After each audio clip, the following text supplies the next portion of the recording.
আপনাদের সাথে আজকে অনেক মজার একটা জিনিস শেয়ার করব, সেটা হলো এই কলা। কলা কিন্তু কেউ খেতে চায় না আমাদের বাসায়, আমার ছোট বোন তো একদমই না। তো আমি কি করেছি, আজকে কলা দিয়ে কলার প্যানকেক বানাইতে শুরু করে দিয়েছি, যেন সে বুঝতেই না পারে।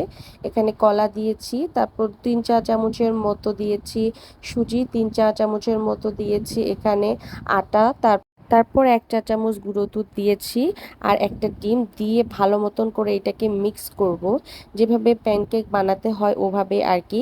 আর এখানে একটু পরিমাণে ভ্যানিলা এসেন্স ইউজ করবেন, যেন কলার ফ্লেভারটা একদমই না আসে।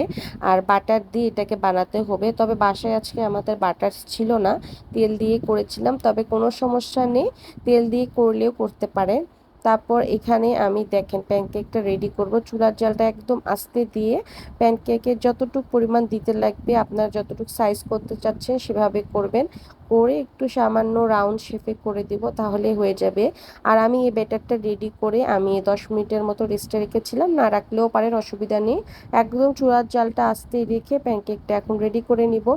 দেখেন কতটা সুন্দর হবে আমার প্যানকেকটা। এভাবে কিন্তু আপনারা যারা কলা খায় না তাদের জন্য এভাবে বানিয়ে ফেলতে পারেন। একটু ঢাকনা দিয়ে রেখেছিলাম 2 মিনিটের মতো, এখন উল্টিয়ে দিলাম, দেখেন একদম আমার প্যানকেক রেডি। কতটা সুন্দর হয়েছে, আর এটা কিন্তু খাওয়াইলে কেউ বুঝতেই পারবে না যে এটা কলার প্যানকেক না কিসের প্যানকেক, কারণ ভ্যানিলা এসেন্সের ফ্লেভারটা এত পরিমাণে আসবে যে এটা বোঝার কোনো চান্সই নাই।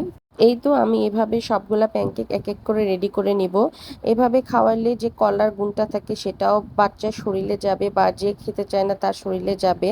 এই তো আর কি। আর এই তো এভাবে আপনারা বানিয়ে ফেলতে পারেন কলার প্যানকেক।